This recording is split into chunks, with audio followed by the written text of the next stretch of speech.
প্রিয় দর্শনার্থী, আশা করি সবাই ভালো আছেন। তো এটা হচ্ছে আমাদের আমার ডেস্কটপ এরিয়া। এখানে আমি একটি নতুন ফাইল ক্রিয়েট করব। আজকের টপিক হলো যে একটি নতুন ফাইল, যারা নতুন আর কি ডেস্কটপ ইউজারের ক্ষেত্রে যারা বা ল্যাপটপ ইউজারের ক্ষেত্রে যারা নতুন, তারা কিভাবে ডেস্কটপ এরিয়া বা ল্যাপটপ এরিয়াতে একটি নতুন ফাইল ক্রিয়েট করবে, নতুন ফাইল তৈরি করবে।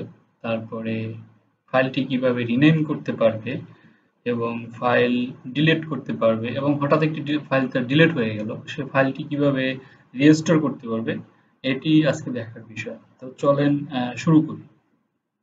প্রথমে আমি একটা ফাইল তৈরি করি।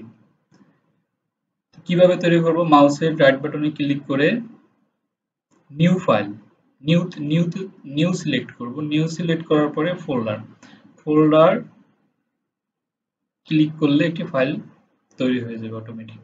এই যে আমাদের একটি নিউ ফোল্ডার, নতুন ফাইল তৈরি হয়ে গেল। এখন এই নতুন ফাইল ওপেন করলে এখানে একটি পরিসরের জায়গা দেখাবে, যেখানে গান, অডিও বা ভিডিও বা আপনার কোনো ইম্পর্টেন্ট ডকুমেন্ট আপনি এটার ভিতরে সেভ করে রাখতে পারবেন। সেটা আপনার বিষয়। এখন আসি, এটা আপনি কিভাবে রিনেম করতে পারবেন। ধরেন এখানে নিউ ফোল্ডার আছে, আপনি চাইলেন আপনার নামটা দিবেন বা আপনার কোনো অফিসিয়ালি ডকুমেন্ট রাখবেন, সেখানে অন্য একটা অফিসিয়ালি নাম দিবেন।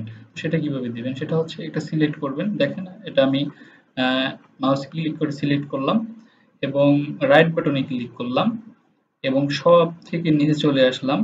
এই যে রিনেম অপশন আছে, এখানে ক্লিক করলাম রিনেম। তারপরে এটাকে রিনেম করব। ধরেন এখানে এটা আমার নাম দিলাম অপূর্ব।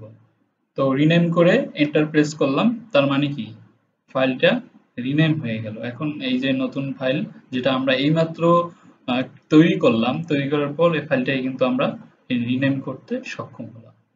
এখন এই ফাইলটি আমাদের প্রয়োজন নেই। মনে করেন যে এই ফাইলটি আমাদের, বা ধরেন আমাদের এই ফাইলটি প্রয়োজন নেই। এখন এই ফাইলটি কি আমরা ডিলিট করে দেবো। তো সেই ক্ষেত্রে কিভাবে ডিলিট করতে পারি? এই ফাইলটি ডিলিট করতে আমরা ফাইলটি সিলেক্ট করে কিবোর্ডের ডিলিট অপশনে যদি ক্লিক করি, তাহলেও ডিলিট হবে। অথবা আমরা যদি ফাইলটি সিলেক্ট করে মাউসের রাইট বাটনে ক্লিক করে এখানে ডিলিট অপশন প্রেস করি, তাতেও ডিলিট হয়ে যাবে। তো বিভিন্ন দুইটা উপায় ডিলিট করা যায়। তো আসেন আমরা ফাংশনালি ডিলিট করে দিই। ডিলিট করে দিলাম। ধরেন ডিলিট করে দিলাম, বা আপনার হঠাৎ আপনি চাইছেন না, কিন্তু না চাওয়া সত্ত্বেও আপনার ফাইলটি ডিলিট হয়ে গেল। এখন আপনি চাইতেছেন যে আপনার ফাইলটি রিস্টোর করতে। তো কম্পিউটারে একটা ফাইল রিস্টোর কিভাবে আপনি করবেন?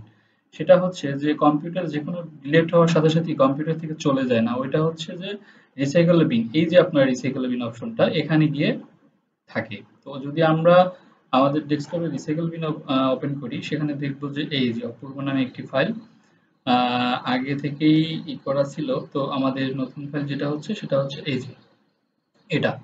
তো এটাকে যদি আমি ক্লিক করি এমন ভাবে যে এখানে আছে, আমি ডাবল ক্লিক করলাম। ডাবল ক্লিক করে এই যে রেজিস্টার অপশন আছে, রেজিস্টার অপশনে ক্লিক করলাম। রেজিস্টার অপশনে ক্লিক করলে আমি এগুলো কেটে দিলাম সব। তো দেখেন যে আমাদের ফাইলটা কিন্তু চলে এসেছে। এই যে পুরো ফাইলটা চলে এসেছে। এখন আসি, এই যে ফাইলের আইকন, এই আইকনটা আমার ভালো লাগতেছে না, আমরা এই আইকনটা চেঞ্জ করবো। তাহলে কিভাবে চেঞ্জ করবো? এই আইকনটা অন্য একটা আইকন দিব আমরা। তো সেই ক্ষেত্রে মাউসের ঠিক রাইট বাটনে ক্লিক করতে হবে। এরপরে প্রপার্টিসে যাবেন। প্রপার্টিসে গিয়ে আমরা দেখব যে কাস্টমাইজ, অর্থাৎ শেয়ারিং, সিকিউরিটি, প্রিভিয়াস ভার্সনস এবং কাস্টমাইজ। কাস্টমাইজে আমরা ক্লিক করব। কাস্টমাইজে ক্লিক করে তারপরে এখানে চুজ চেঞ্জ আইকন, চেঞ্জ আইকনে ক্লিক করব।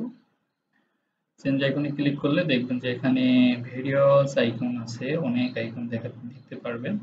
আপনার পছন্দ খুশি যে কোনো একটা, ধরেন আমি ডেঞ্জারাস আইকনটা সিলেক্ট করলাম, এখানে ওকে করলাম।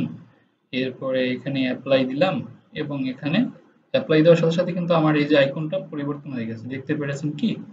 তাহলে আমরা এটা ওকে করে দিলাম। দেন কি আমাদের এটা চেঞ্জ হয়ে গেল বা পরিবর্তন হয়ে গেল। আসলে এগুলো শর্টকাট কাজ, এভাবেই আসলে করতে হয়। যাই হোক, ধন্যবাদ আপনাদেরকে। সেই সাথে ভালো থাকবেন, সুস্থ থাকবেন, আমাকেও সুস্থ রাখবেন।